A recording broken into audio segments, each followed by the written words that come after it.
In its final report on the destruction of World Trade Center Building 7, NIST, the National Institute of Standards and Technology, went out of its way to avoid investigating the use of explosives.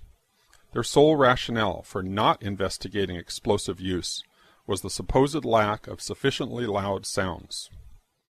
NIST computed what they claimed would be the minimum loudness of an explosion that could sever Column 79 with a single blast. Then they claimed no observers detected explosions as loud as their predictions. This size blast would have produced an incredibly loud sound that was not recorded on videos of the collapse nor reported by witnesses. On the basis of this artificial threshold of interest, they swept aside all evidence of actual explosions and concluded that no explosives contributed to the destruction of the building. We did not find any evidence that explosives were used in the collapse of Building 7. Yet there was voluminous evidence of explosions. Here's one of the guys who can tell you I'm okay, all right? Here, hold on. You want to call your mother or something? You heard explosions, like boom! We just heard one more explosion. That's about the fourth one we've heard. Craig Bartmer was a policeman who was near Building 7 as it started to come down. It was nothing I would ever imagine seeing in my life. You know, the thing started peeling in on itself, and I mean, there was an umbrella of crap 7 feet over my head that I just stared at. And somebody grabbed my shoulder and I started running, and the shit's hitting the ground behind me. And the whole time you're hearing thum, thum, thum, thum, thum. So, I think I know an explosion when I hear it.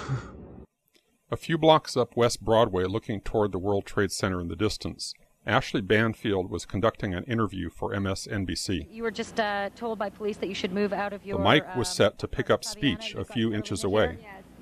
From the involuntary startle response, "Oh my God," we know explosions are being heard. However, listening closely, we discover that the microphone did indeed pick up the sounds of explosions, but very faintly. Turn up the volume. Listen for a low rumble in the background. You were just told by police that you should move out of your apartment, Fabiana. Yes. You've got Carolina here? Yes. They advised us to leave because we have... Oh my God. This time the sound has been filtered to emphasize low frequencies. Listen for booms like a bass drum in the distance. In fact, you were just told by police that you should move out of your apartment, Fabiana. You've got Carolina here? Yes. They advised us to leave because we have... Oh my God. Here's a different version, filtered to emphasize the mid-range sounds. The bass drum is gone. I would describe the blast sound like a train on a bumpy track. You were just told by police that you should move out of your apartment, Fabiana. Yes. You've got Carolina here? Yes. They advised us to leave because we have... Oh my God. Here's the original sound again. You were just told by police that you should move out of your apartment, Fabiana. Yes. You've got Carolina here? Yes. They advised us to leave because we have... Oh my God. Look behind us. Please pan in this way. Please be careful of your baby. This is it. That's the building coming down. Oh my God. Oh my God. Oh my God. No. No. If you didn't hear the blasts, back up, use earphones, turn up the volume, and listen again. There were 2 blasts, followed by 7 more, regularly spaced, all in 2.5 seconds. Craig Bartmer's testimony may come to mind. The whole time you're hearing thum, thum, thum, thum, thum. I think I know an explosion when I hear it. When we hear the sharp, regular series of sounds in the background, the building has not yet started to fall. When we hear the reporters say, "This is it," this is it, the building has not yet started to fall. The fall of the building corresponds to the crescendo in the crowd response. Here is another street scene with the building in full view. The crowd responds almost immediately as the building starts to fall. This occurs just after the reporter says, "This is it." This is it. Oh my God. Oh my God. Oh my God. You were just told by police that you should move out of your apartment, Fabiana. Yes. You've got Carolina here? Yes. They advised us to leave because we have... Oh my God. Look behind us. Please pan in this way. Please be careful of your baby. This is it. That's the building coming down. Oh my God. Oh my God. Oh my God. No. Therefore, the blasts we heard occurred seconds before the building started to fall. When Ashley Banfield says this is it is because she has been previously told to expect Building 7 to come down. The brown building, the tall one, is number 7 World Trade Center. I've heard several reports from several different officers now that that is the building that is going to go down next. Back in the studio, the anchor, Brian Williams, not only had foreknowledge of the collapse, he had a ready explanation. What we've been fearing all afternoon has apparently happened. We were watching number 7 World Trade, which was part of the ancillary damage of the explosion and collapse of the other 2. Just as Ashley Banfield was told, Brian Williams was told.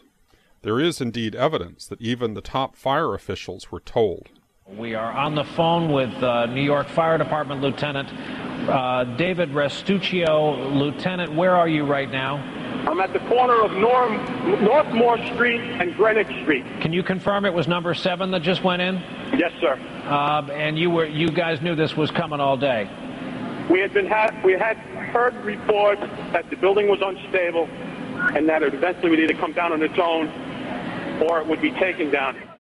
Those in control of the story were planting the official narrative in our psyches in real time as events unfolded, using the press and even the fire and police departments as their unwitting agents. We are getting information now that one of the other buildings, Building 7 in the World Trade Center complex, is on fire and has either collapsed or is collapsing. And clearly those fires continue to burn at about 4:15 Eastern Daylight Time. Building number 7 was going to collapse. That appears to be what has happened now. One of those smaller buildings just fall to the ground. We had heard earlier that it was structurally unsafe. We're getting word from New York right now that another building has collapsed. I understand that this is a 47-story building. Information, of course, take a look at that right-hand side of the screen. It's going down right now. There it is. Yep. It went down right there. This is not from an explosion or an aircraft at this point, from our knowledge. The information that we have is that this is a building that probably was incredibly structurally damaged. NIST is being dishonest. That would have been an incredibly loud sound, and that sound was not picked up by any of the videos or witnesses that we have talked to. NIST was lying about no testimony of explosions. There was both testimony and recorded evidence of explosions. However, NIST discounted any evidence of explosions that did not exceed its artificially contrived threshold of interest. The minimum sound level of interest, as determined by NIST, was based on a blast of RDX, one of the loudest explosives available, large enough to break a major column outright with a single blast. They assumed no efforts at noise abatement, complete transmission of the sound to the outside air, no absorption or blockage of the sound along the path.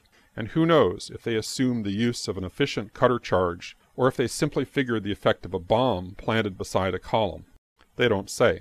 Their sole reason for doing this calculation was to create a pretext to sidestep any actual investigation of explosives.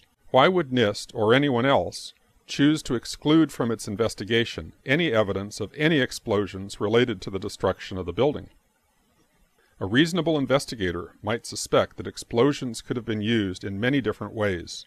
They could break connections rather than cut directly through the largest columns, or use silent incendiaries to weaken the columns. Ruling out RDX does not rule out the one explosive that was most likely used, nanothermite.